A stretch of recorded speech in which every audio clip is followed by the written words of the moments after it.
Hey, this is Tiger. Welcome to my stream, my spontaneous sneak peek into the East Coastway Remaster, and at the same time into the new Southern Electrostar and Turbostar DLC. Hey AJ, good evening. Spectre, hey, Beast Coastway. Yeah, let's see how much of a beast it is. The DLC marker is already up. The disclaimer, as always, I got the DLC keys for free from Dovetail Games for being an ambassador, but what we are talking about and what I am telling you will be, as always, my own opinion and nobody else's. So, what else did I want to turn on? Service marker, we're looking into the southern class. 171 Turbostar and 377-3 Electrostar. Woohoo! CD Radar, so nice to see you. I was a bit concerned that you might still be running subway trains through Prague at this hour. All the nicer that you're here. Yeah, we're here at Brighton, right? At Brighton, at this beautiful station.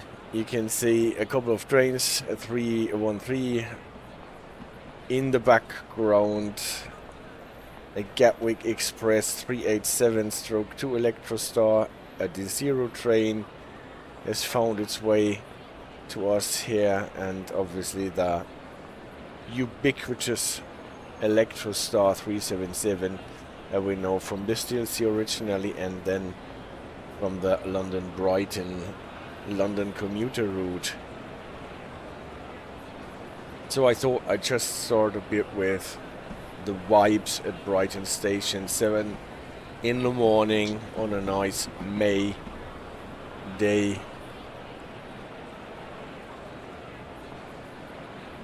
We have station announcements now.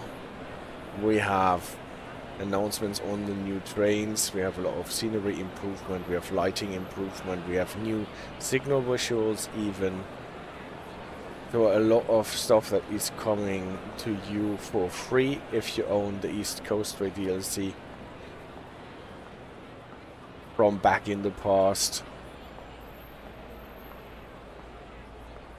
So you don't need to own the new DLC, the new train DLC, but the southern trains,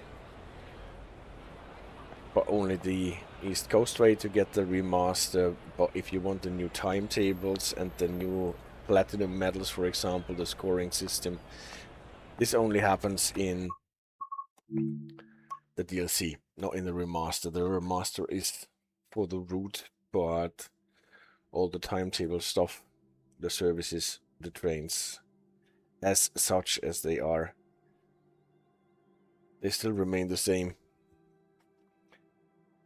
And this is the first thing that I want to have a look at what we got in terms of timetables, in terms of scenarios. Actually, there are 3 scenarios with this new DLC, and 2 of them bring new stuff that I haven't seen before at any rate. So let's see where we are. If we go to the trains, then we find in the East Coastway now 4 timetable tiles. What has been said is a bit confusing. The remaster will obviously appear on all timetables, in each and every one of them, because it is, well, a new scenery file for the route, so it will appear regardless of what timetable you are running and what scenario you are running. You will always end up in the new remastered East Coastway. The original timetable that came with the East Coastway DLC is that one, East Coastway 2020, where you have especially the Electrostar 377-4, the diesels, and then some other DLCs are layering in, not so super many. The rail tour from the Northern Transpennine is layering in, and I think at any rate this one from the London, Euston, Milton Keynes is coming in. Spectre says, one question, can you please also show the layer selector in the menu so I know what needs to be installed to get the complete timetable stuff? Thanks. I will gladly do this. So this is the original timetable that came with East Coastway DLC years back. If you bought the 313 local DLC at the time, then you got a new timetable that sports the 313, obviously. This quite oldish EMU with the vintage bridge transitioning control and this stuff with the field weakening, what was the latest shit at the time. So those two are legacy timetables, and then with the new DLC, not with the remaster, but with the DLC, you get those two timetables, East Coastway 2018 and East Coastway Class 77/3. And the difference between those two timetables is that the shorter services, the services between Brighton and Seaford and Brighton and Lewes, are run by 377/3 Electrostars in this timetable, where they are run by the 313 EMU on this timetable. So here in this one, you will not find the 377/3 Electrostar, the new one, but the 313/2, whereas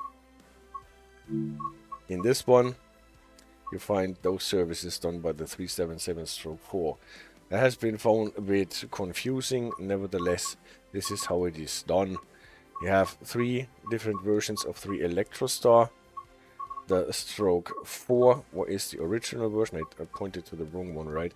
The stroke 3 is the new one. This is the one who is doing the short services in this timetable. And the stroke 2 is the one from London, Euston, Milton Keynes, what is the only dual voltage version of the 377 Electrostar that we have in the game. Stroke 5 and stroke 7 are also dual version, but not so the stroke 3 and the stroke 4. And the stroke 3 has older headlight clusters with a slimmer black thing around it, and an additional lamp, and it has a different seating arrangement. It's only a 3-car unit, whereas the other ones are 4-car units. And now we're looking at the layers. What we have here, obviously this is the new DLC. 377171 is a layer because it is layering into the East Coastway. The Zero Class 700 needs to layer in. The Southern Class 377 West Coastway AI from A is apparently a layer. The Gatwick Class 387 from the Brighton main line. Then the AI version of the 0700. The aggregates from the cargo line sends a shed, a Class 66. AI again from the Brighton main line, 377 Electrostar. AI trains the Sprinter from the Exeter, Plymouth and Paignton line. Southeastern Class 395 rail tour is coming around. If you want to see that, I actually don't think you can play it, but something is coming in. Railhead treatment train. You can see Class 66 is pulling those railhead treatment equipment along. Then the 37 from the Tees Valley line. That is the old version of the 37. The 37 Class 20 rail tour from the Class 20 pack, obviously. Football Extra from London Commuter. Loose Diversion 700. Gateway Express again. Flying Scotsman Rail Tour.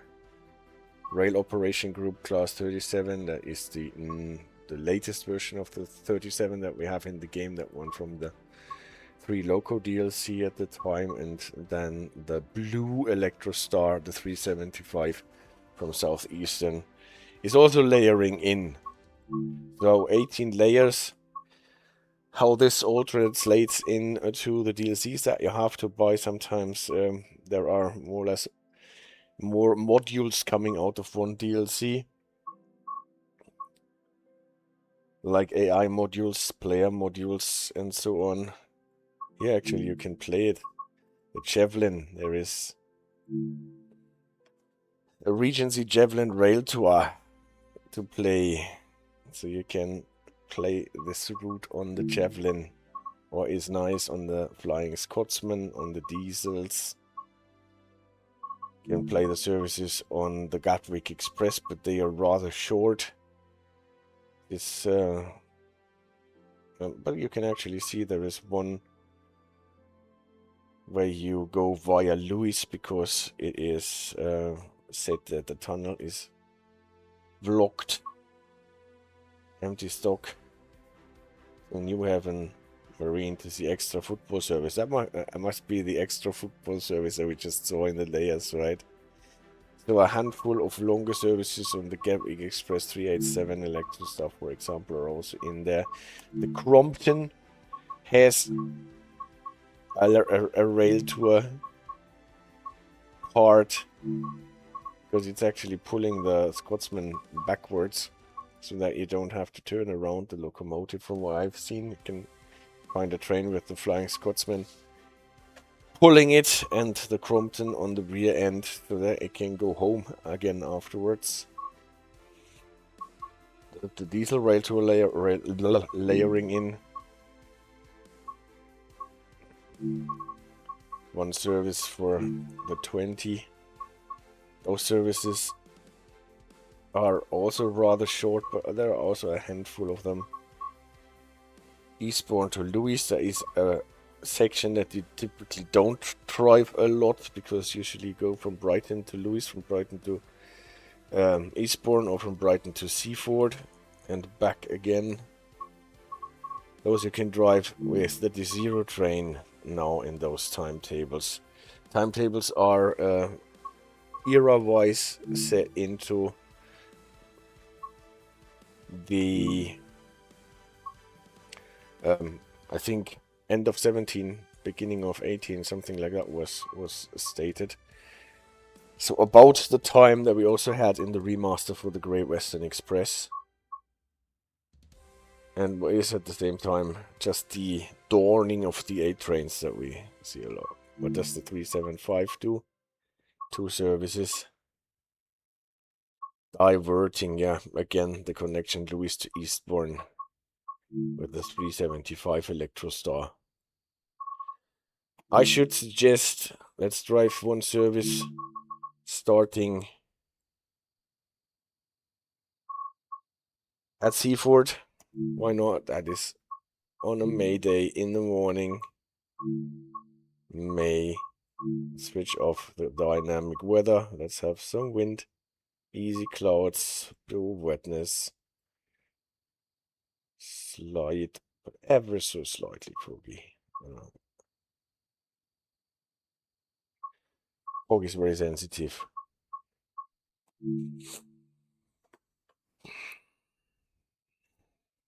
So what I can tell you so far is the 2 scenarios that come with the DLCs are great. For the first time, we have proper TSR, temporary speed restriction settings, that is beyond those 3 signs that we now have from the auto-generated temporary speed restrictions.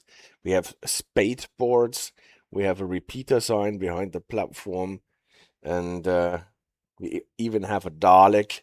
Maybe we should do the service later then, so that you can see it. And you have a scenario where you have to rescue a broken down train, what is not new, but this time you can actually hear the detonators, the torpedoes, when approaching this train, that are supposed to be put up in a distance of, I think, 300 yards, and that require you to stop and pick up the driver of the train that needs to be assisted. Unfortunately, you're not picking up this driver in the DLC, but you're just going on to your train to assist them. But at least you can hear the detonators go off.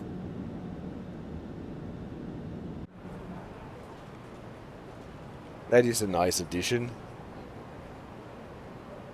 And one step closer to getting more proper procedure in the game. Still not proper procedure, I know, but at least you have a proper seaside now. Single line, we're starting here.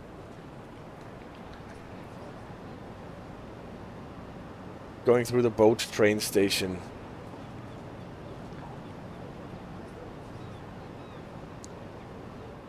And then back to Brighton. See, the taillights are not integrated in those clusters here, but are an extra lamp, unlike the Stroke 4 and Stroke 2 versions.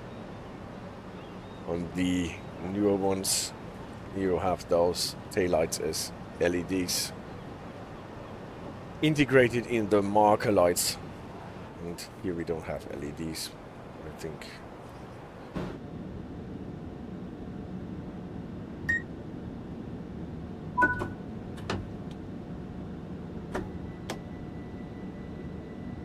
We don't have any lights. Obviously we should turn them on. Now we actually have them. Welcome aboard the Southern Service to Brighton, calling at Bishopstone, Newhaven Harbour, Newhaven Town, Lewes, Falmer, Moulsecoombe, London Road and Brighton. The next station is Bishopstone. Bishopstone. Not Bishopstone as you could expect as a naive foreigner, but Bishopstone.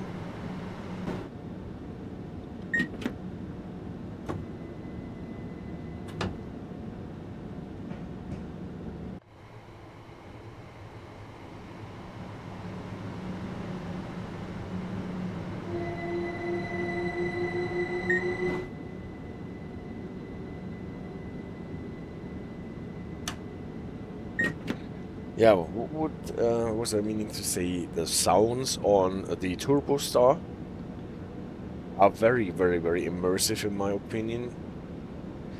Sounds on the 377 on the Electrostar here are still supposed to be improved in post-release patch, from what I've read. So they already have improved sounds for the Electrostar, but they are not yet in the release patch.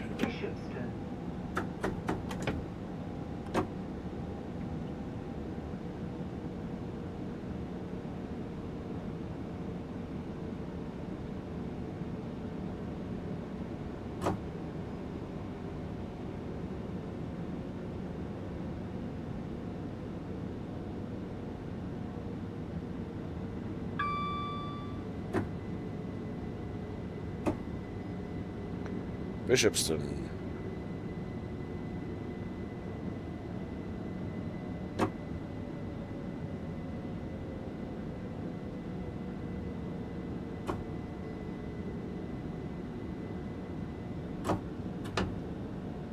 This is Bishopstone.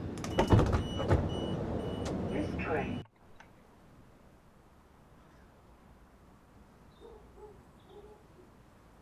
Look at this nice seafront. The faraway scenery, they said, has been improved. Actually don't know if this has been improved, but it looks nice now. At any rate.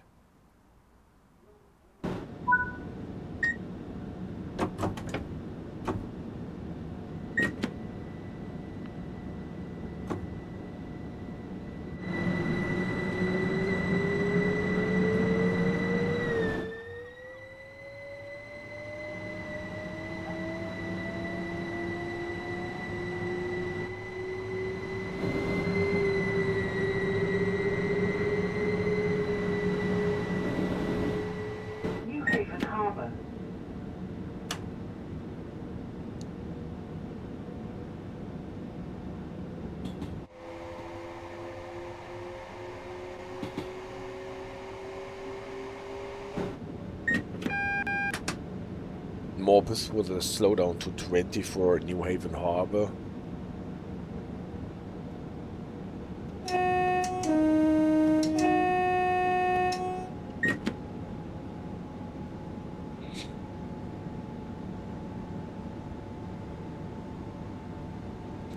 Always the question when to slow down for the 20. Not too early, not too late.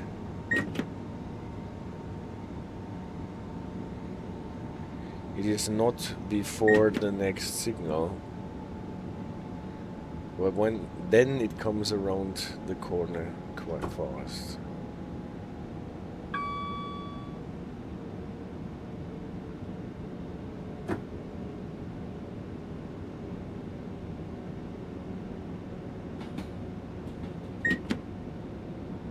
We are now approaching Newhaven Harbour. There is this overpass, and then here at this bridge there is the limit to 20. And you might remember that in the old version of the East Coastway we had a rather blue sea, but a rather greenish, brownish, darkish water here for the mires and for this river or estuary.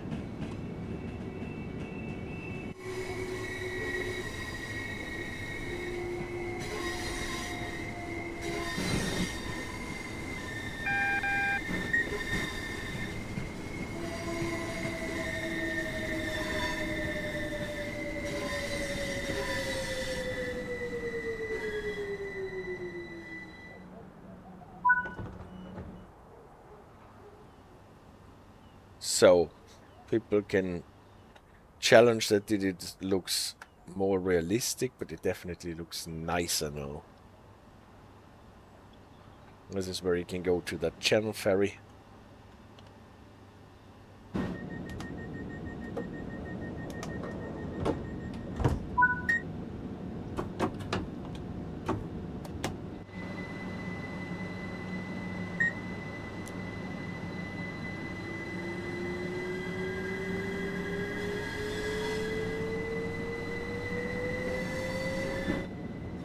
Brighton, calling at Newhaven Town, Lewes, Falmer, Moulsecoombe, London Road, and Brighton.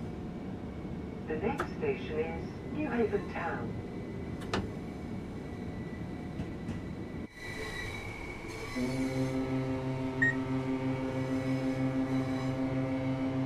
That's not me, that's the boat. Brighton ferries, yeah, I checked actually whether they kept this, and they kept it.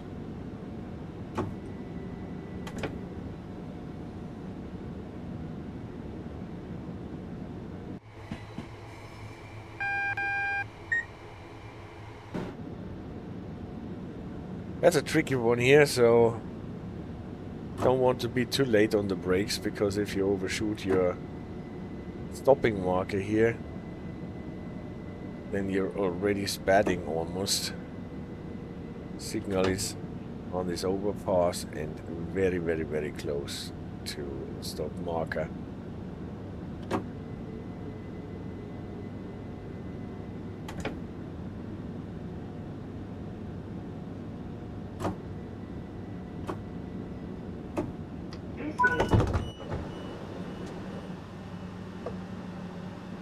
And in those slow speed sections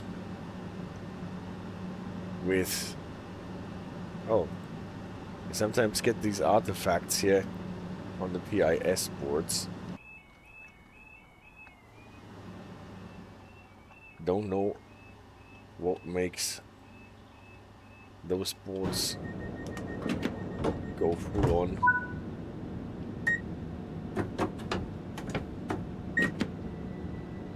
Oh, fortunately Acura is not here because I did not make use of my DRA.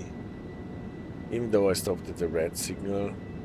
Welcome aboard the Southern Service to Brighton, calling at Lewes, Falmer, Moulsecoombe, London Road and Brighton. The next station is Lewes. Now we're passing this aggregate plant.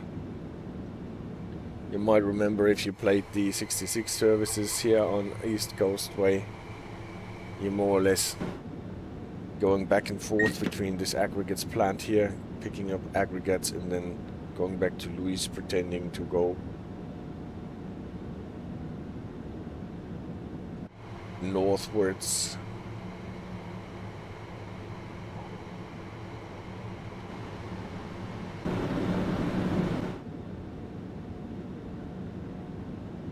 Somewhere must have been a sign that allows us to go 35 already. I did not pay attention. Now we can go 70 as soon as we have passed this sign.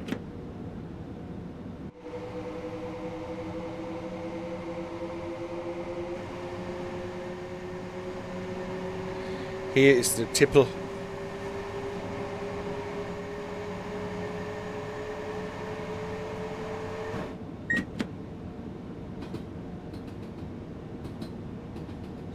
We're not stopping at, what is it called, South End? Southease. Southease. Or we have to slow down and honk a lot when passing it.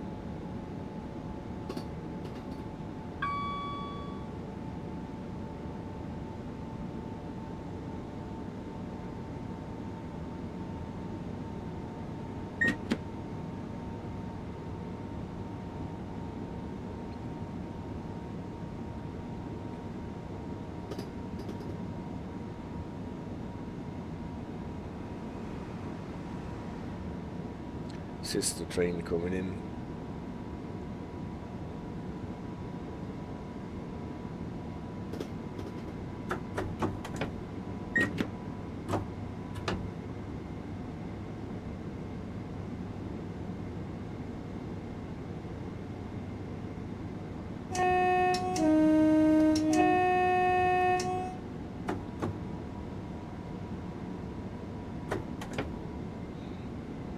After the third board, we have to be down to 60, I think.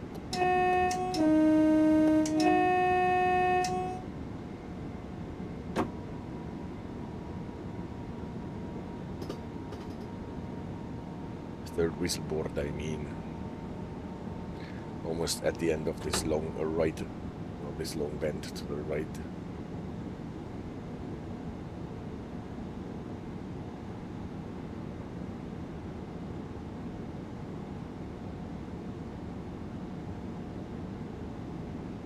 So now we should get a third whistle board and then the 60. And this overpass that we can see in the distance belongs already to the Southease station almost.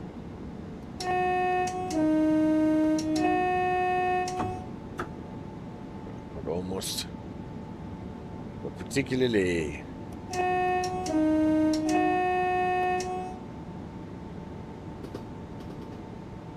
Wednesday stream, what? Yes, ASR to you. This is so that we can have a sneak peek into East Coastway, a remaster that will release tomorrow. Our embargo ended this morning at 10 UTC. So the colleagues pushed out their pre-recorded content for it. Others had their streams already or doing them, and I thought, well, let's make a sneak peek. Because I found the time to do it now in this time slot between 6 and 8.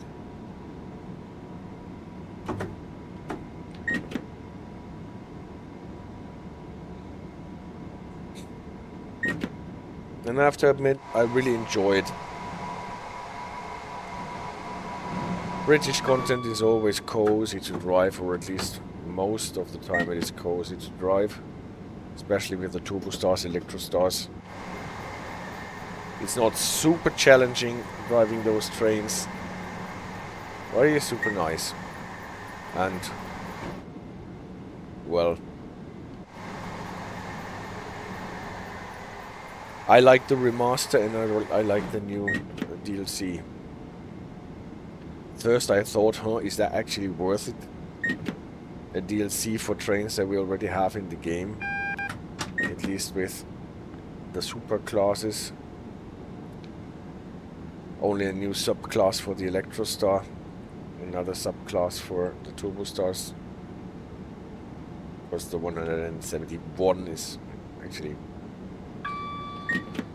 not so different from the 107. There are some classes where the subclasses are... they differ more from each other than the 171 to the 170. Oh. I missed the 40 limit here.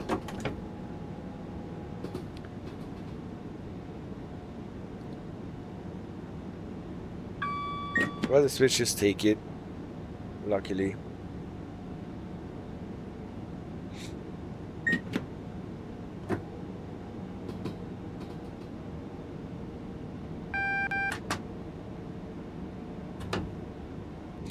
That's the Morpeth for the 20. Also, this house is not sitting precariously up the hill.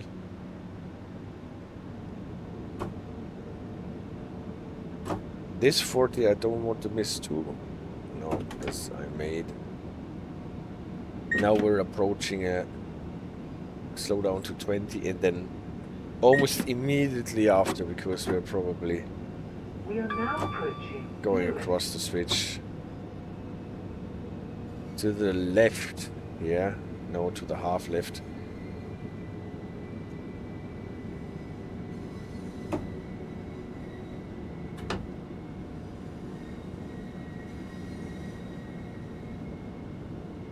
Then we have to slow down to 10 miles per hour for Lewes.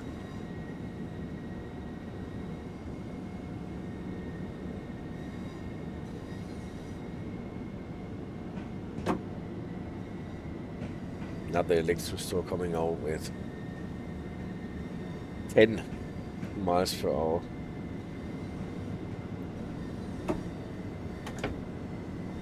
Since we're going position 1, I think it was.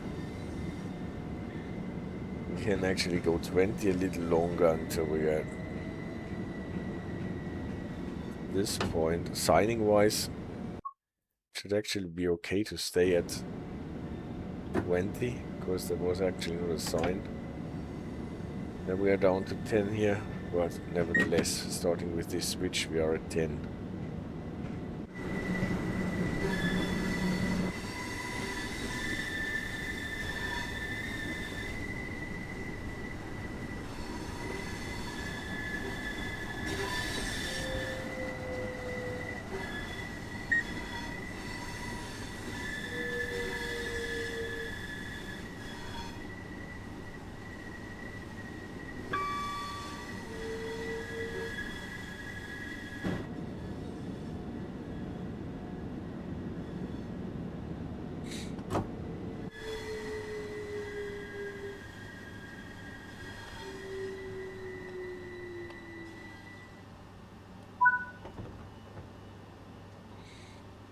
Lewes.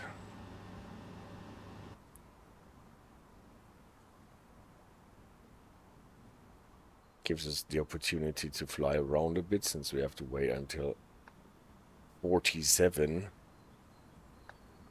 Here's this nice ruin, or the foundations of whatever abbey this was.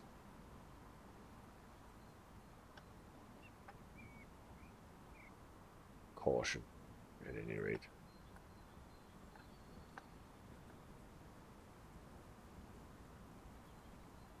Still wonder when we will get football pitches where the penalty point is smaller than a helipad.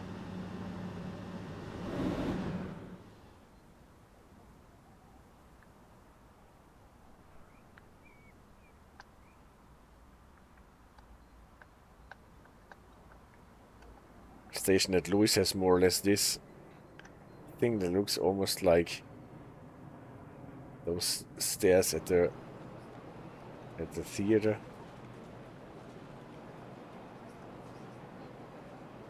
You can definitely make an entrance here.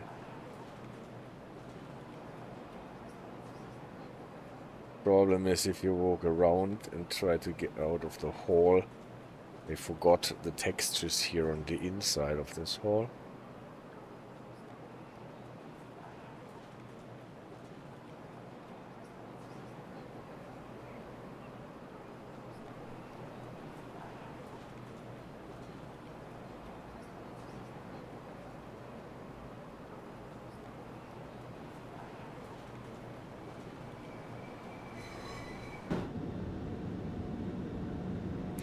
Spectre says, yeah, one thing I have noticed since Train Sim World 2 is that football pitches have way too broad white stripes. Definitely. That was what I meant to say when I was talking about the penalty marker, because the dots for where you have to put the ball when shooting a penalty are about as big as a helipad. They can land a helicopter on it.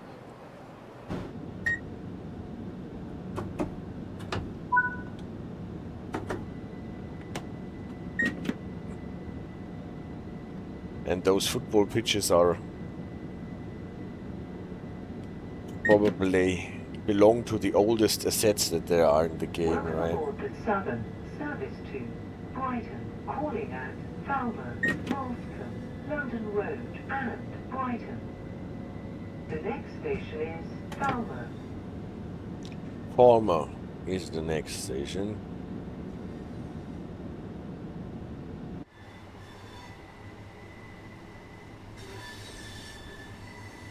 I always wondered whether this green on those trains was originally this pale, or whether this happened because they were in the sun too much. Definitely looks like sun-bleached plastic.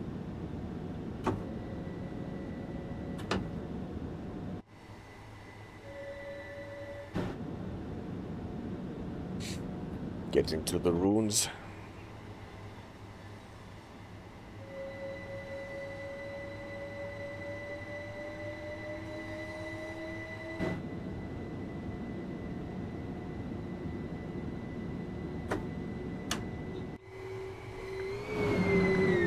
The tennis courts have much slimmer lines, right?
Nice thing about the Electrostar is that you can have the external cameras on a lot, because you can drive it with intuition a lot.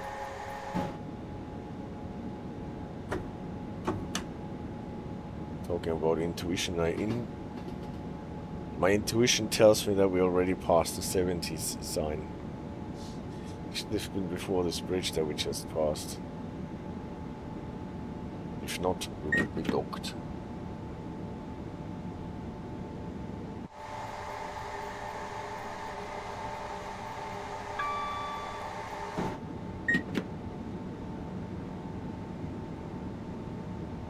Grandpa 8-1, very nice, he says. Thank you for your appearance on my chat for the first time.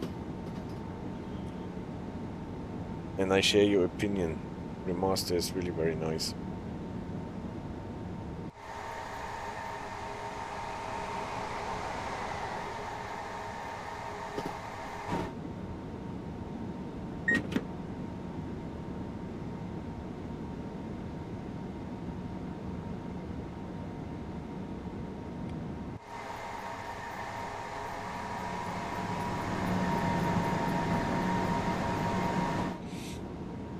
So, up the hill to Falmer.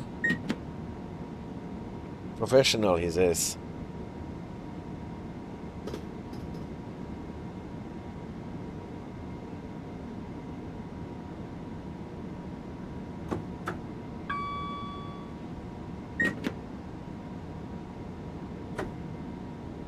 Up the hill to Falmer.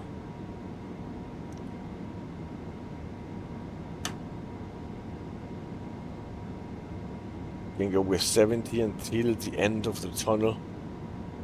But since we have to stop at Falmer, we probably have to be slower than anyway.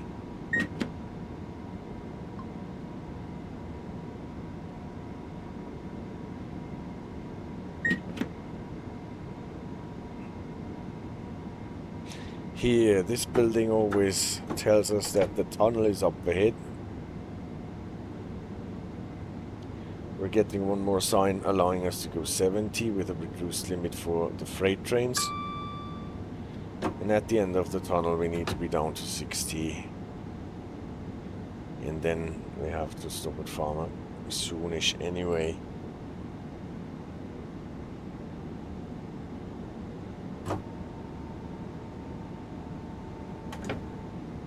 We are now approaching Falmer. Here is the 60 sign. And we have to actually overdo it with the brakes a bit because we're too fast. Usually you don't want to use the brake step 3 for convenience of your passengers. But sometimes it can't be helped.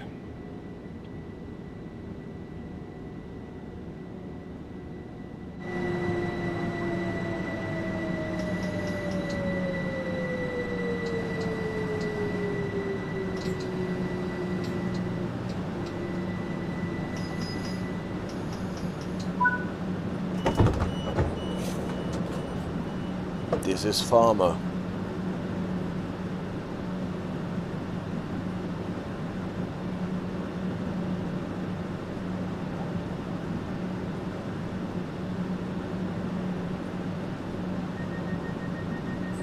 As soon as you hit the button to close the door, everyone thinks, oh no, I won't on this train anyway.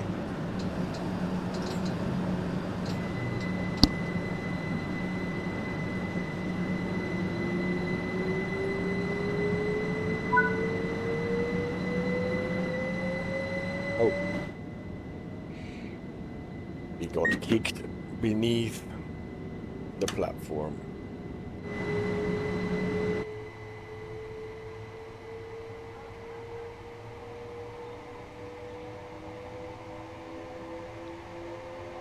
Moulsecoombe. Moulsecoombe.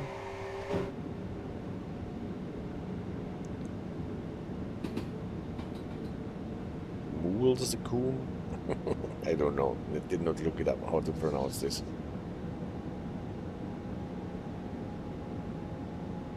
Moulsecoombe. How are you liking the remaster as ASR you're asking? I like it. I have to say that the British remasters look much better than the German remaster. Is it more like Grey Western Express? It is definitely more like Grey Western Express.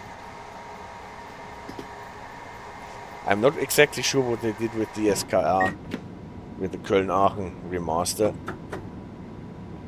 But this, in my opinion, did not really hit the spot. There are some weird things happening, but the two British remasters, they are good.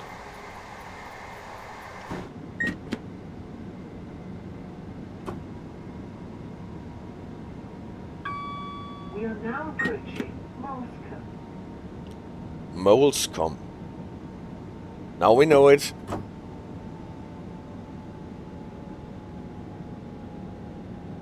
And I was dawdling too much again, so that we have to use the step 3 brake again.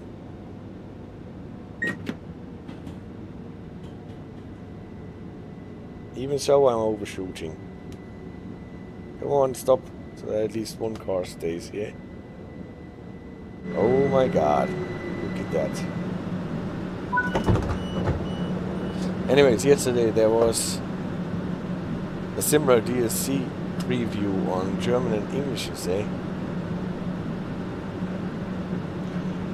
Tomorrow it is supposed to be released, right? The new DLC for SimRail.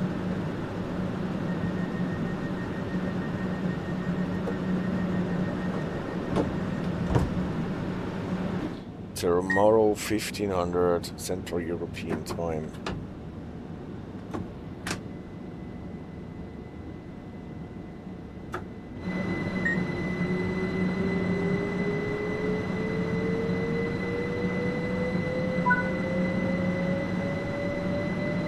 Nice to see how the shoe for the third rail is gliding on it. We're in a 55 limit soon. Brighton, calling at London Road and Brighton. The next station is London Road. Well, that's just what I was about to say. Only one station on our trip. London Road. We're getting the morpeth for the slowdown to 30, but that is just behind the platform. So we can just try to do a proper stop at London Road.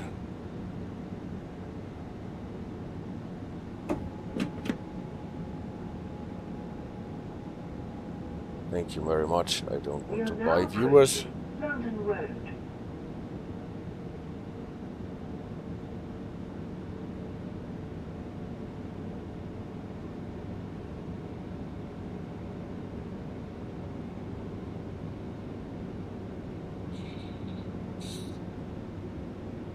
And his Artius says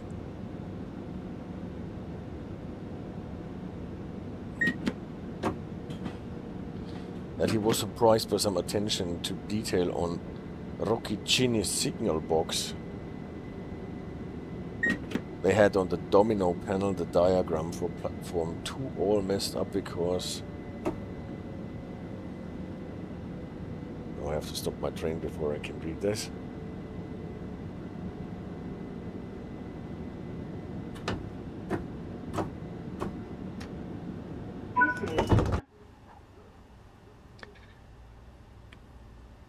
They had it all messed up because in real life pickup they had to do some budget cuts and couldn't use the correct tiles.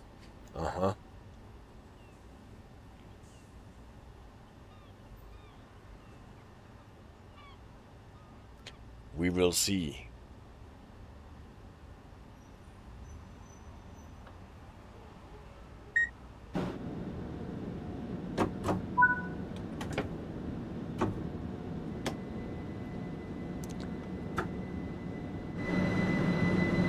So, across the bridge and then we are at Brighton already. Welcome aboard the Southern Service to Brighton, calling at Brighton only.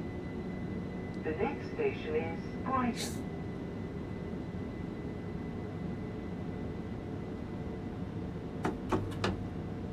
Careful, there is a signal at the end of the bridge that is sometimes red.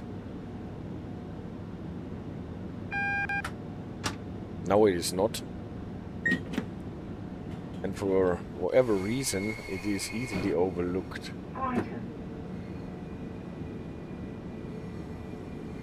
We're going to platform 8. At the end of the bridge we are down to 20. Not beautiful.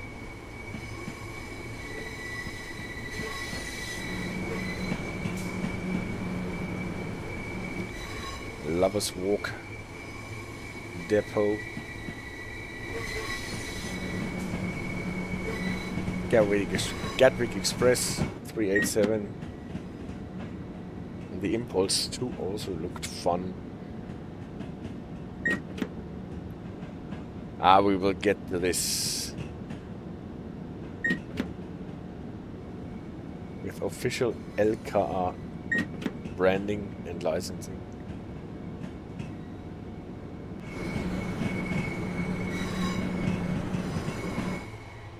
So what is this 387 doing here, by the way? Standing in an awkward position.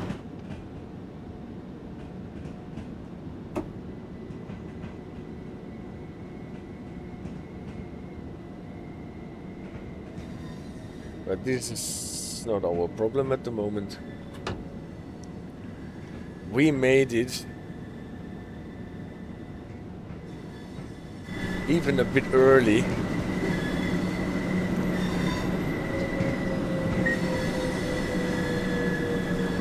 Yes, the Class 700 is 0 is here. Now I have to make sure not to run into the buffer block, even if I'm driving from outside.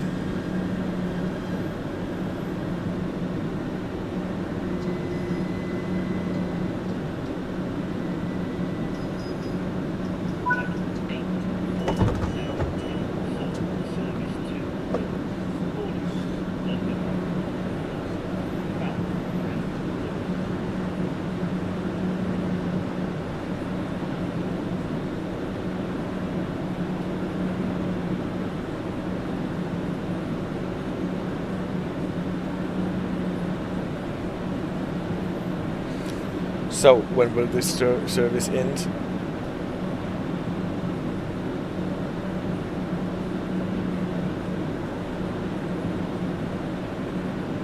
Sometimes you just have to wait.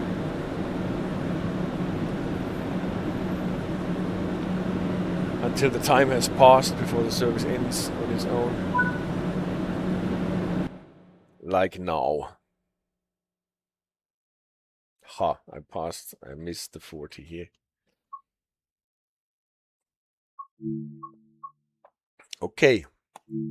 While the game is dropping back to main menu, I wanted to throw up my presentation from last week's stream and from next week's stream already about the Turbostar and the Electrostar family, and just use it to run down, or it was already on the stream, just run down through it. I'm not telling you about all the corporate history that is connected with those trains, just to check out what trains we're actually getting with the new DLC.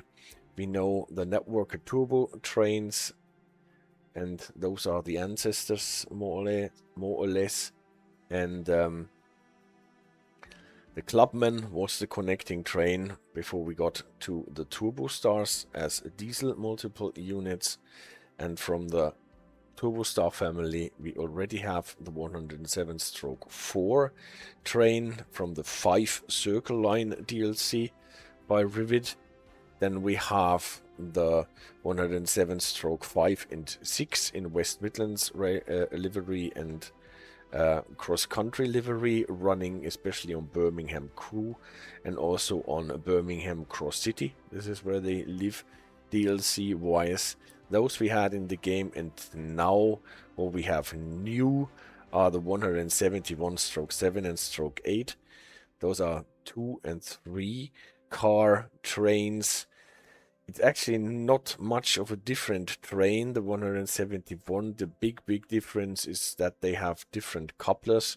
They use the Delna couplers instead of the BSI couplers, so that Southern can, if need be, rescue their Electrostars. And since Southern is using Delna couplers on their trains, they needed to have Delna couplers on the Turbostars as well. So this is the big difference between the Class 170 and the Class 171. Another thing is that with the Turbostar trains, you can quite easily remove and add middle cars, so you can work 2 car units into 3 or 4 car units and vice versa. And this is why those trains actually changed the number of cars a lot, and also the hands where they were sitting. And Delna is a Scharfenberg coupling, a version of the Scharfenberg coupling that is licensed, and it's a proprietary version of the Scharfenberg coupling done by the Swedish, I think it's a Swedish company, Delna. So it's a special variant of the Scharfenberg coupling. And why are you called on DTG Live Joe Laurie? I will tell you this after the presentation. So those 2 trains are new. The 171/7, 171/8 with the Delna coupling.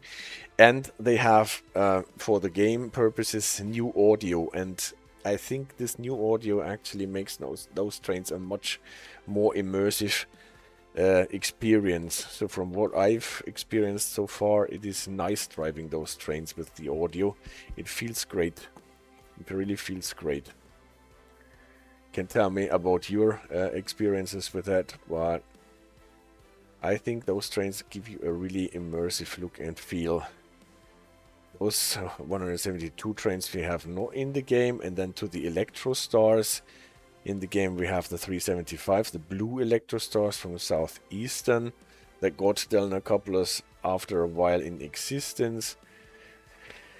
Here the 377 ones for Southern. We had the Stroke 2 already with the London, Euston, Milton Keynes West Coast Mainline DLC, a bit hidden in there, but the only 2 voltage, the dual voltage version of this 377 Electrostar that is in the game. If you run it on the missing, since it will come. The Turbo Stars did not go that far until 2021. This is why this is missing here on, but you will see it on the Electrostar. Yeah, so dual voltage. If you run the Stroke 2 version on the East Coastway, you always have to switch it in the beginning of the service because they are still switched to pantograph, 25 kV from overhead, and you have to switch it to the 3rd rail if you wanted to use the Stroke 2 units on the East Coastway, where you don't have pantographs but only 3rd rail. This is the new train, the Stroke 3 version. Only 3rd rail and a 3-car version. Oh yeah, I forgot to tell you about why we have in the new DLC 4-car versions of the 171. The thing is that the Stroke 8 subclass came into life. Some were 2-car units, some were 4-car units, and then they switched the cars around so that they ended up all with 3-car units at the present. But there are still 4-car trains in the game because they existed as 4-car trains at the time. The Stroke 4 is the old Electrostar that we had already in the original East Coastway and on the Brighton main line, and that is obviously still in the game. Yeah, and now for ASRTU, those trains were built. One of them are still being built. Those are the 2 new, the new trains that I think Lofty was telling us about, that they are building at Derby at the moment for the Elizabeth line, not in the game. And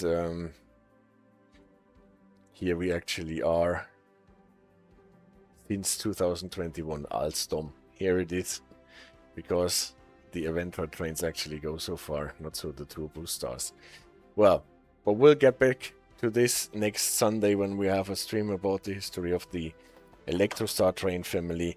The Turbostar train family we already discussed last Sunday. Video is on YouTube if you're interested. And there also is discussed all the corporate thing about ABB, Adtranz, Bombardier and Alstom in the end. Right. Now back to the game. And while it is loading into it, so Rail Journey, we get a new Rail Journey with the new DLC East Coastway 171 and 377, 3 chapters. You see, I actually played already a lot of it, because it is nice to play some of those shunting things, the typical thing that you can't get a platinum medal because it is too short. Yeah, I've already played a lot here. Spectre. And Joe Laurie has been busy apparently, yes. I have done a lot since then. It is really calming. I like driving those British routes with the Electrostar and the Turbostar trains. And this is a different thing. German trains are much more challenging and not as cozy as the British ones. So are the Americans. Americans because of handling the brake systems typically, and German ones especially for handling the safety systems and also sometimes the braking. And British trains are typically much more easy to run. So one thing I just want to check out if it is still happening, because on some services that I loaded into, the problem was that the track was not loading. Let's see if that still works. No, now it is here. Actually, in some attempts, I loaded in and there was no track on the ground. You could drive, but there was no track loaded in. Now it worked. Maybe it was a previous version here. Back to the main, I wanted to go into the scenario. And I can tell you the story about Joe Laurie. Joe Laurie is actually a name that yeah, maglev toast. When I first played this game, I've already told you that I said to AJ when Train Sim World 2 was given away for free on the Epic Game Store, that I asked her who would ever play a train simulator, and I just couldn't imagine it. And then I checked it out, and Joe Laurie was the first name that came into my mind when I had to create a profile to check out the game, and so I stuck with it. This is just the story about why my player profile is called Joe Laurie. And yeah, do you know what happened then and how I got sucked into the calming world of train simulation after that, and how I dug into regulation, train tech and stuff since. And after a while, AJ persuaded me to share all that all that experience on a stream, and here we are. Spectre, speaking of US trains, would Sampage Grade not be a great remaster candidate? Yes. Yes, it would be. It would be. Even though a Sampage Grade is almost a holy cow for me, so touching it, but just imagine with a busy Cumberland yard and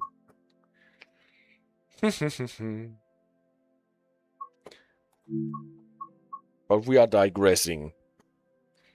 I showed you the journey that comes with the new DLC, and I wanted to show you the scenarios that come with the new DLC.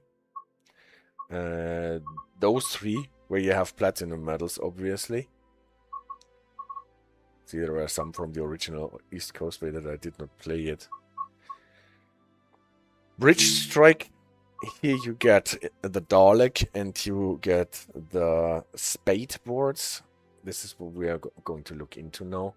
Unit Drag, this is the one where you have to assist a failed Electrostar, where you can actually see how good it is that your Turbostar has Delna couplings, so that you can save the 377 Electrostar that is stranded there. And here you can hear the torpedo. No, they are not called torpedoes, they are called detonators in the UK, that the driver of the failed train has to put on the rail, so that the driver of the approaching train gets warned that they are actually getting closer, and typically the driver has to wait at this point to be picked up by the driver of the assisting train and pilot him to where his train is sitting.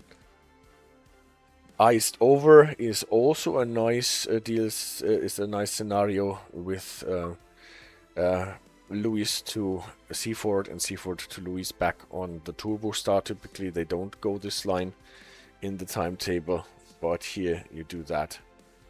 And in snowy conditions, obviously. Bridge strike. Bridge strike.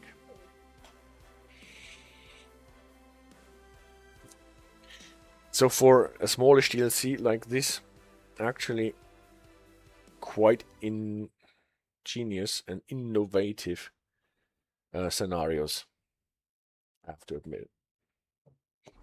And if you think back, welcome to Brighton. We've taken a break between services. Now it's time to get back out to your train and drive one G45, one Golf 45 to Eastbourne. Hey, as Red Leader, nice to have you on the stream. I always have to aim a bit for the markers because, as you know, I have the objective markers turned off.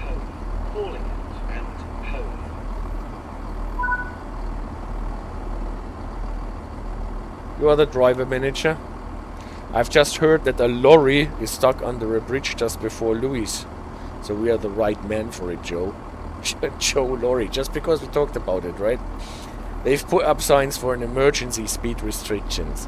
So this is an emergency speed restriction, so a brand new speed restriction that is so new that we did not read about in the weekly operating notices.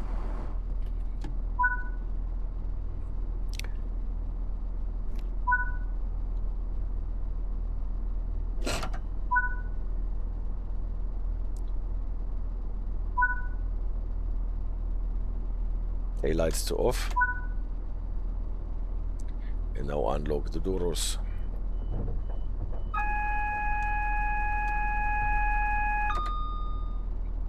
Turn on the GSMR. Spectre. Joe asks Joe Lorry to take care of the lorry situation. Yeah. You name it.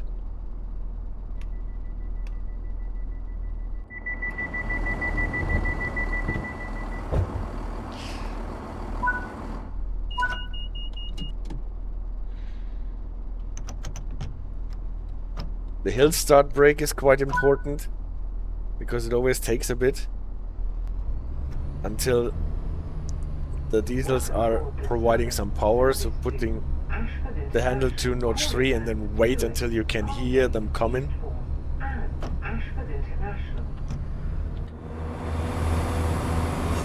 So your train doesn't roll backwards.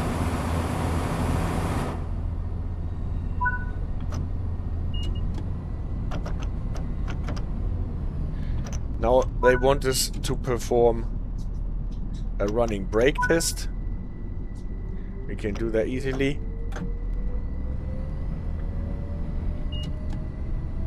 Actually, you should do this when we are running at least 20. If I remember that correctly.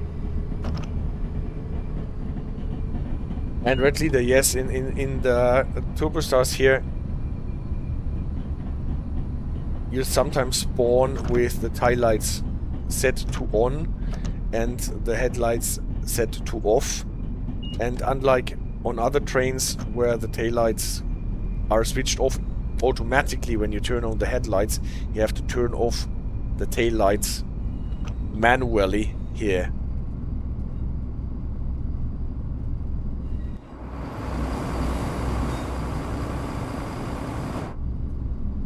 What you don't have to do on this train, unlike the Turbo Stars that we already have in the game, is that the AWS cutout fuse is not cut out but cut in.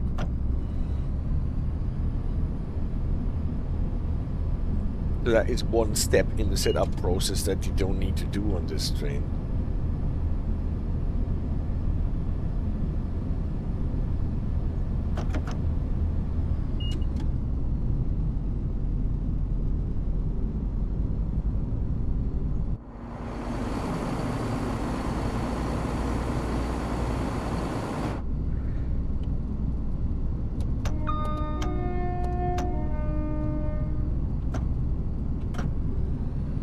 So we're not stopping anywhere.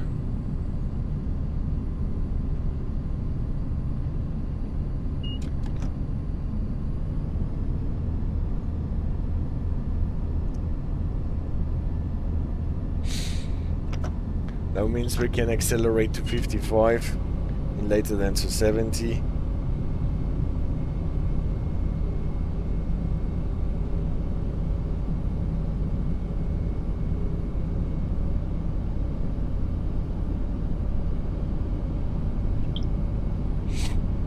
Acceleration on the short Electrostar trains is a bit more snappy, I would say, than on Turbo Stars.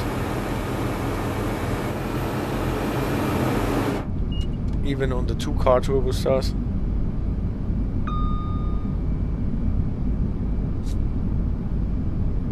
Yeah, I guess Ridley, that is more the problem if you're switching back from the 171 trains to the 170/5 and /6 trains. And maybe also the ScotRail ones. That you forget to turn on the AWS fuse.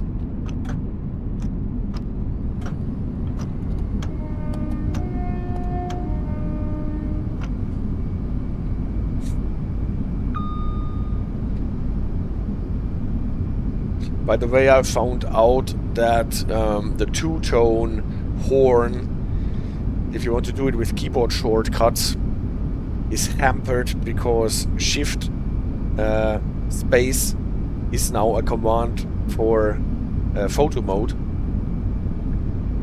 and at the same time Shift with space is the high tone horn, or at least one of the two versions of the horn, so that you have to change those keyboard connections to be able to play this dot sound, or the other way around with the keyboard shorts.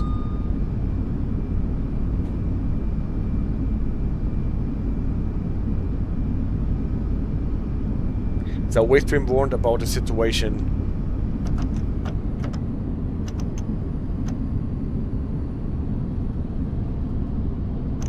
I was a bit frisky this braking. We are now approaching Lewes. We're now approaching Lewes. Well, the announcements sometimes get confused if you have go via points. Because this is Falmer here.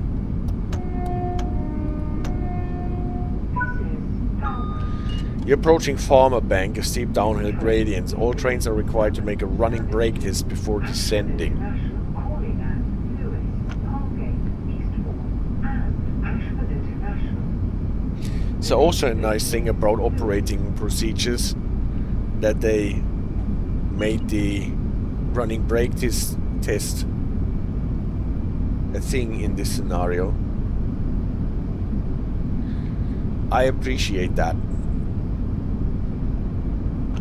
Should be a thing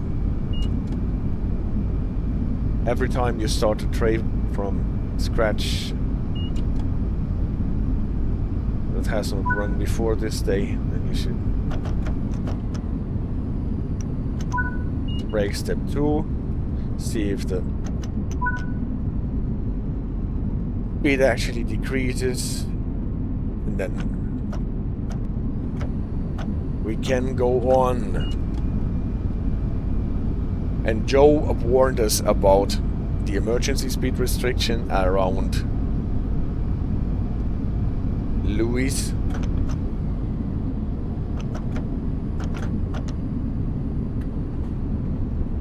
Now we're getting some rain on top of everything.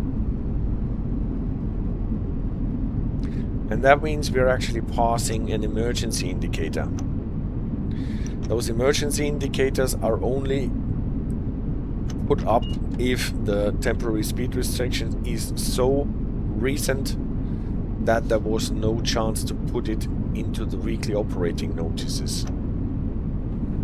Then we get warned with a second AWS magnet and this emergency indicator.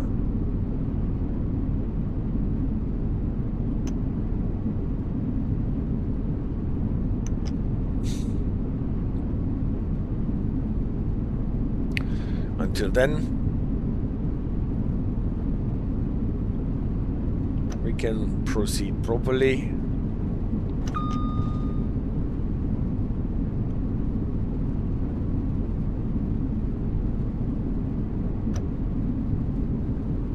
Not that we would be allowed to run Lewes at speed anyway. But now I'm slowing down anyway so that you can enjoy the emergency indicator properly. Here's the AWS magnet that comes with it. And here is the Dalek.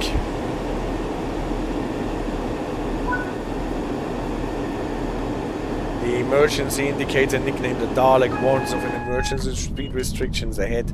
The next sign will be the braking point and will show the new speed limit. So, we had to slow down for this signal anyway, and also for the 55 limit that comes up at the next sign. And now we're watching out for the warning board.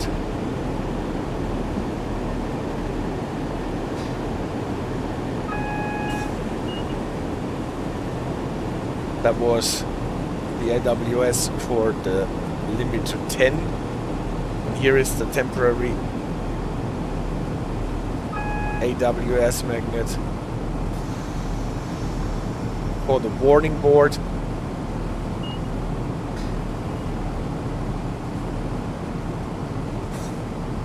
Here's the warning board, warning us about the speed limit of 20.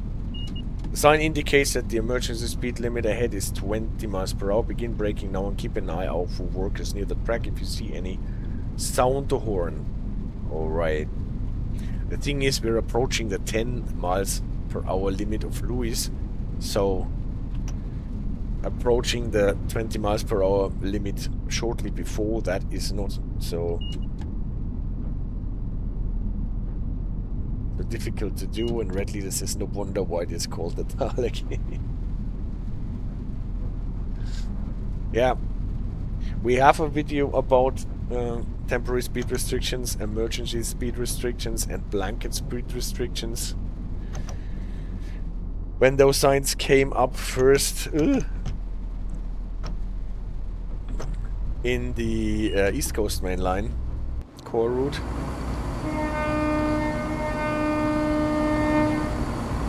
There are some workers.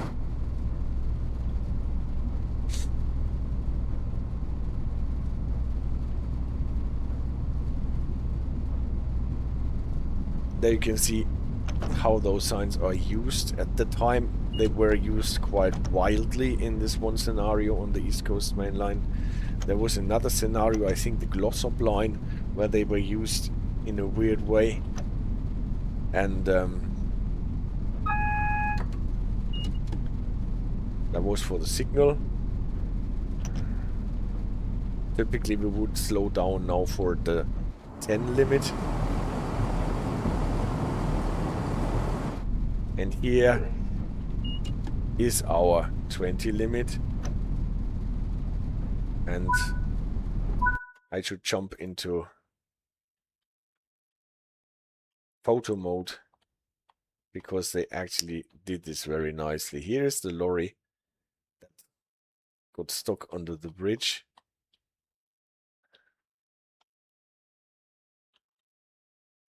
And because we don't really know whether the bridge can take faster traffic than 20, they are limiting us to 20 here. Here's the termination board. Here is the speed limit board, and with the two white discs underneath, as we have seen in approach, is the warning board. Those warning board, speed limit board, and termination board are just the same that we know from the temporary speed restrictions that are a random feature now. But as an emergency speed restriction with the Dalek in front of it, they are not a random feature in Train Sim World. They are more or less hardwired into this scenario here. Yes. Once the rear of the train passes the termination board, you may resume speed. Keep an eye out for workers as you continue and sound the horn if you see any. Well, that is super that we can go back to speed, but in like 100 yards we have to slow down to 10 for Lewes again. So it's great that they have this emergency speed restriction here, also with a story that makes sense. The spot that we are getting it is not a very harmful spot for a speed restriction of that kind, because we have to slow down to 10 here anyway, so not a lot of people would be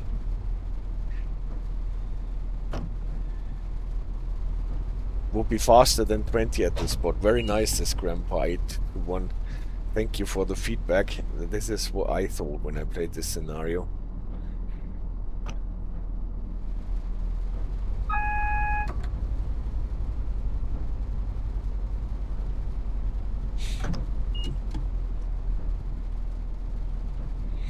So unfortunately we're a bit late now, but this is because we slowed down too early. Actually, we could have resumed our speed of 70 beyond the Dalek. I just slowed down because I wanted enough time to show off the Dalek.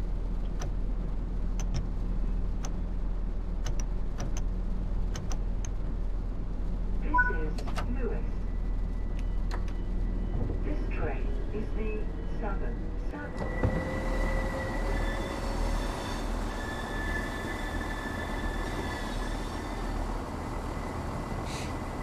So, and at Berwick, I think, we also get SPATE boards. What is... I can't close the doors because we still have a red light.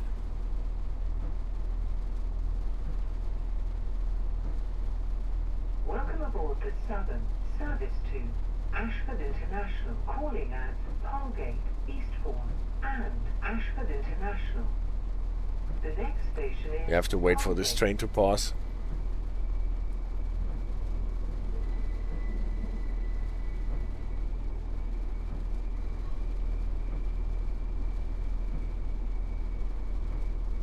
Eight-car train after all. Now we can close our doors.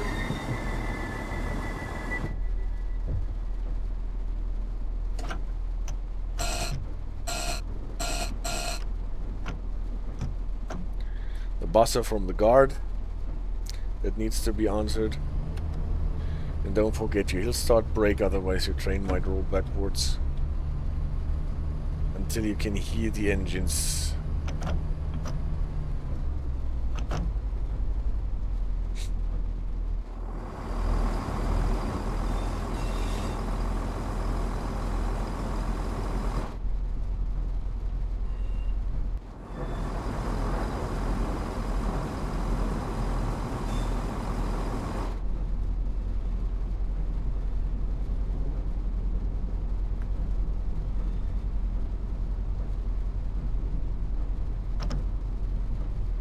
Okay.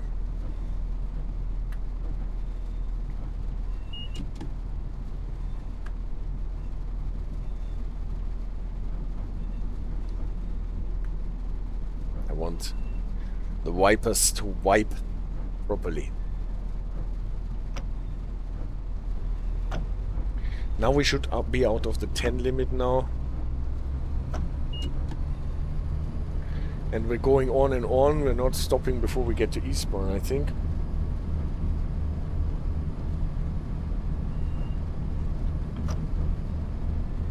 But we will still encounter this one. And the story is that there is actually a pre-announced speed limit at Berwick that we have read about in the weekly operating notices, so that we are forewarned that at Berwick we will encounter a speed limit. And the story is that when we get there it is actually no longer active because the construction works or whatever caused the temporary speed restriction ended prematurely, so that we don't need to adhere to a temporary speed restriction anymore there. And to tell the driver that the speed restriction that they expected is actually no longer there. There is a special sign,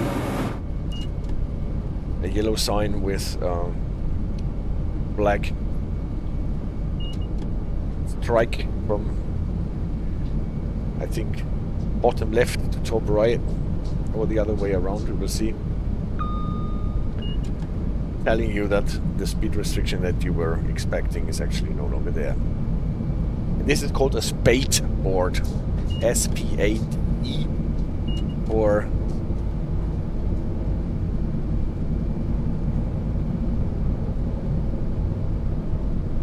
like something like speed previously announced terminated early. Oh, early. Speed restriction previously announced terminated early. Something like this. SPATE.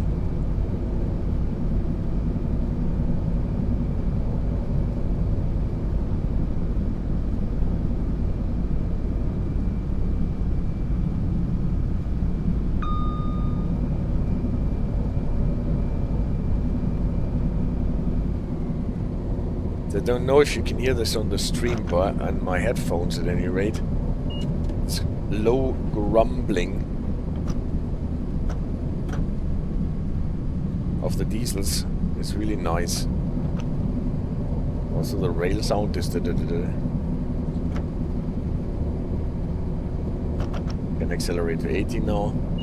Wakeboarding is not a crime, says Spectre. Yes.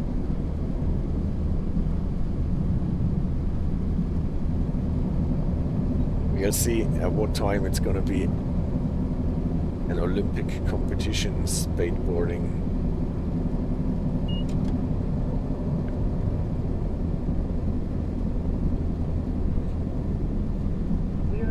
And thanks for the follow, Grandpa.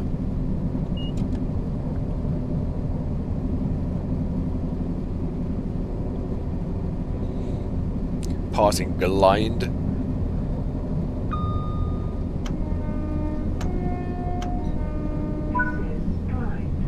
Your weekly operating notice shows another speed restriction ahead near Berwick. Be on the lookout for the speed indicator. This restriction is planned for track maintenance, so there will be no Dalek. That's what I said, only the emergency speed restrictions have a Dalek. If the temporary speed restriction is in the weekly operating notice, you are warned by that, and then you don't get the Dalek, unfortunately. Even though they are so nice. And now we're approaching Berwick, ways up the hill.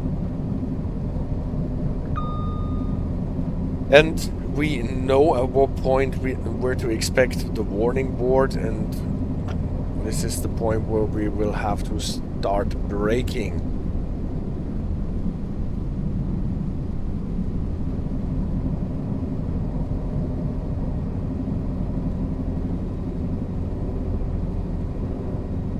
And at Berwick we will not only see a SPATE board, but also an R board, what is a repeating warning sign. What we also do not have in the game, except in scenarios like this one. And it's the first instance that I realized where it was used in a proper way. Workers. So 2 miles to the warning board. Probably, since I expect to be slowed down anywhere, I would just have the train coast up the hill. And also I want to go slowly so that we can actually cherish those boards that we get.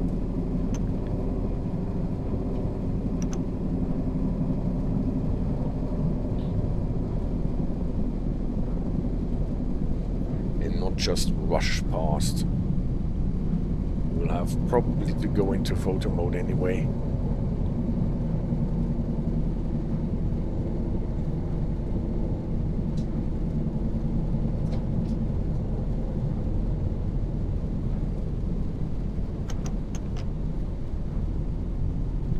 This will make us late at Eastbourne probably. But, well. Some things need to be accepted.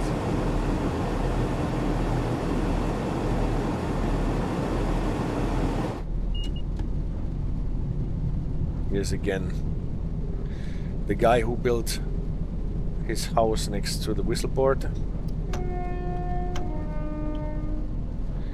But it's probably actually a building that belongs to the substation.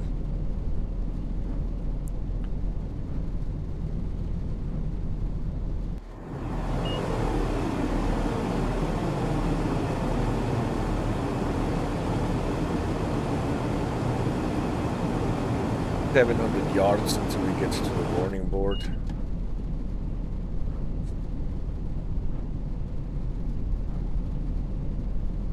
Now we're so slow, probably I don't make it up the hill after all, so maybe some drag.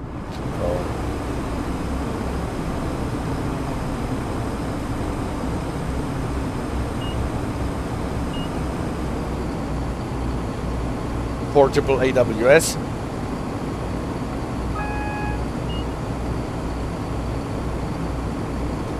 The diamond is the coasting board for Berwick. And here, this would be typically our warning board with the two discs, and on the white, on the yellow sign on top, there will be the speed. Looks like they finished the work early. The slash instead of speed is a SPATE board, which means the speed restriction is no longer in effect. You can ignore the signs.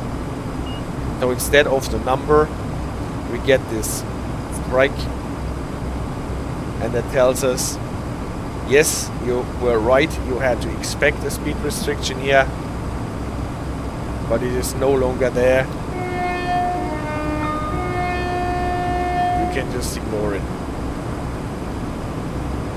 So nice. The next nice thing is that we get a repeating board afterwards, if I'm not mistaken.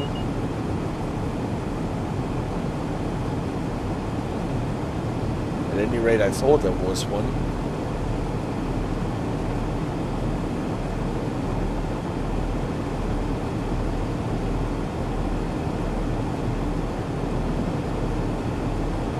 Interesting.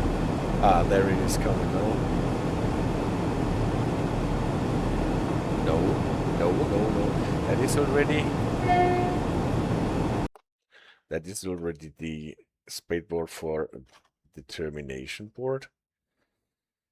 The thing is, if you get the warning board, and between the warning board and the speed restriction there is a platform, then it can happen that you have to stop at this platform, and then you are busy with your platform duties and everything, and then you start your train again, and then you might have forgotten the warning of about the temporary speed restriction. This is why you should get at the end of the platform another reminder. Typically you would get a sign that looks exactly like the warning board again, but this time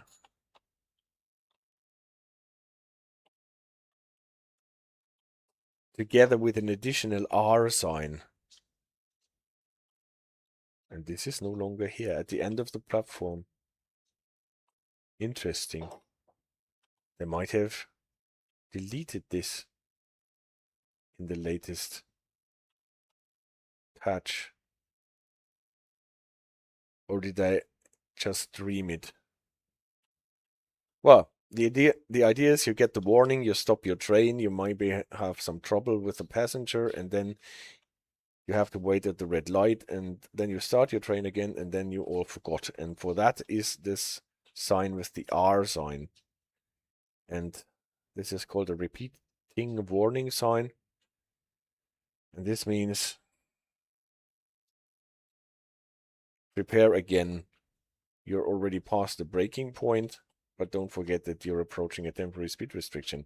I can't find it anymore now, for whatever reason. But I'm quite sure I saw this R sign. And if the temporary speed restriction is no longer active, then you would obviously get the SPATE sign together with the R sign. But here, this is already our termination board.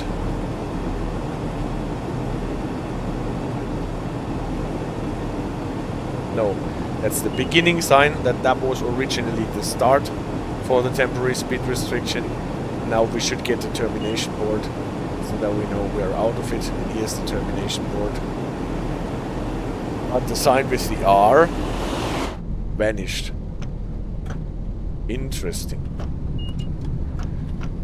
I have to ask around how this happened. There was actually a perk that they used, the repeating warning sign.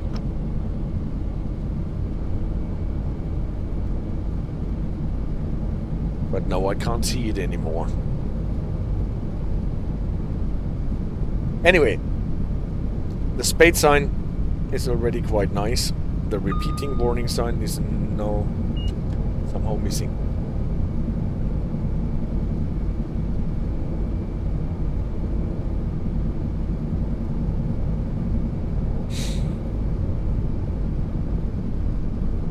So we stop at Polegate, after all. I thought we would rush through to Eastbourne, but we're stopping at Polegate.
So,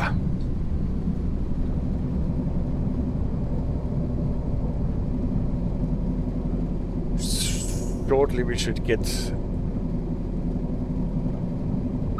an AWS for the Morpeth for the 35, but that is beyond Polegate, so we can just stop and then not accelerate beyond the 35.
So, now let's not forget that we're actually approaching a 35 limit.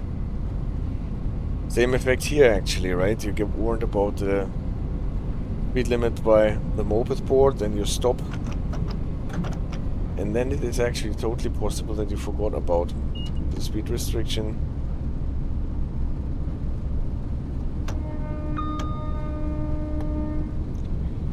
It's not so bad if you're going with 40 here into this bend.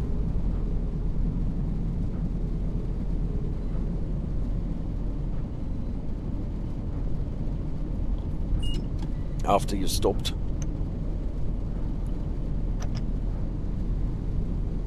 Or with a lower temporary speed restriction.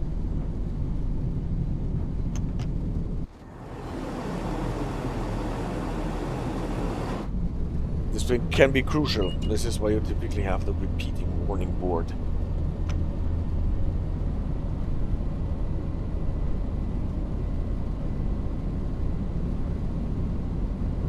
But maybe it is actually best practice to remove the repeating warning boards if the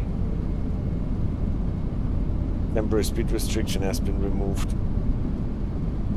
so that you don't need to be reminded after the stop that the temporary speed restriction is no longer in existence. So a temporary a SPATE board together with the R board. I think it is a proper way of signaling, but maybe you don't do it after all, and you just remove the repeating warning board.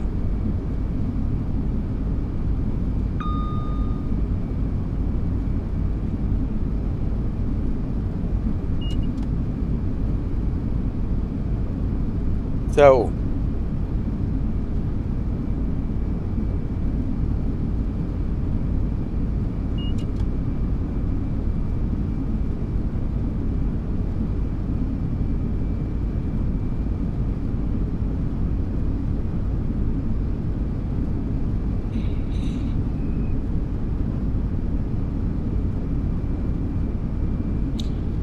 going across the junction where we can get to Hastings and on to Ashford, passing one more stop, and then we're already slowing down for Eastbourne.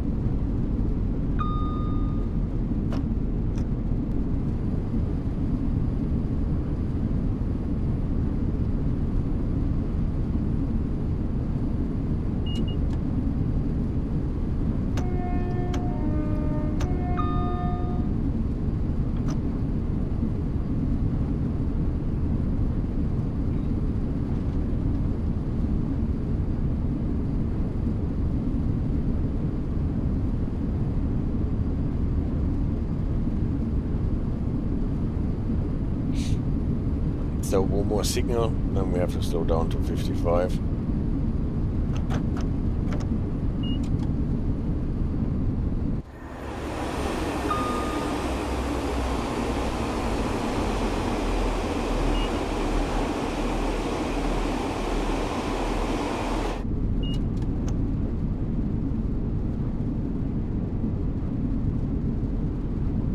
Limit to 55 here comes typically a bit out of the blue. You think you can just go on this long straight, and then bing, here is the 55 limit.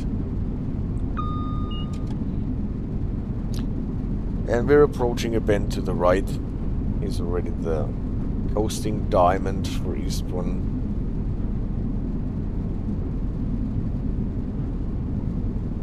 Slight tilt to the left and then a long bend to the right. Banner repeater signal, and then the limit to 25. To the right you can already see the washing thingies. Train washes for the Eastbourne depot. Banner repeater. We are now approaching Eastbourne. Signal sending us to... And here's the 25. I knew that it is there, and I almost did not make it.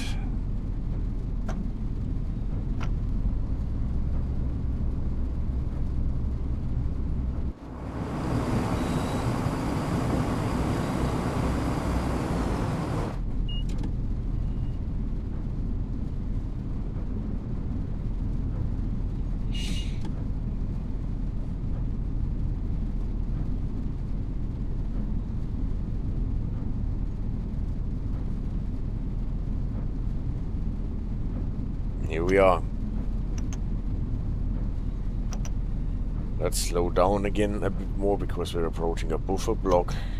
Let's not approach it with more than 15. On some stations, even though the line speed limit is higher, there is a TPWS protection that shuts you down if you're going faster than 15 miles approaching a buffer block.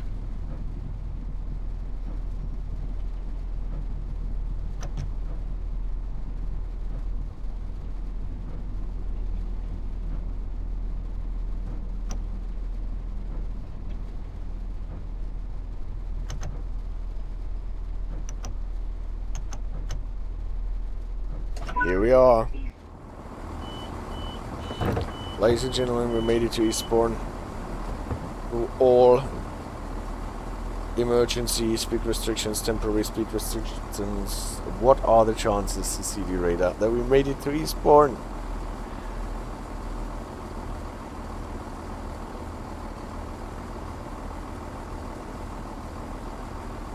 And a lot of people are actually happy that we made it here. So now they can go on the train. Oh, set the DRA. Thank you for completing this run. Let's see how you performed. And that's the end of the scenario. Ashford International, calling at Ashford International only. Are you retired? Grandpa is asking me. No, I'm not retired. I'm still very much active in my job that I'm doing. That has not so super much to do with railways and driving trains. Sometimes with investigating railway accidents. But this is only a small part. Are you retired? Are you a retired railway official? So here we are. We made it actually without speeding through the course. Obviously I was a bit late because I spent time to show the signs. And yeah. This was not a DLC that I actually was looking forward to enthusiastically, but it is a super nice DLC in my opinion. And the Turbo Stars, the sound that you get from the Turbo Stars when driving them is super soothing. So if you have a hard day at work, come home and drive one service on this route before going to bed, this is better than hot chocolate, a cup of hot chocolate maybe. Thank you so much guys for staying with me. As always, you have to decide for yourself whether you want to grab it or not. The remaster, as a reminder, you'll get for free anyway. Not so the 2 timetables that come with the DLC, and obviously the trains and the scenarios. I will be back most probably on Sunday night, and then we will finish the trains from Derby, background and lore, and look at the Electro Stars. Spectre says, thank you, see you next time. Red Leader, thanks for the stream. Thank you guys for the support, for staying with me, and have the greatest of weeks. Good to see some more about the next DLCs as Red Leader, yeah. So maybe I will make this a bit of a habit of doing a sneak peek and showing the DLC before it actually releases.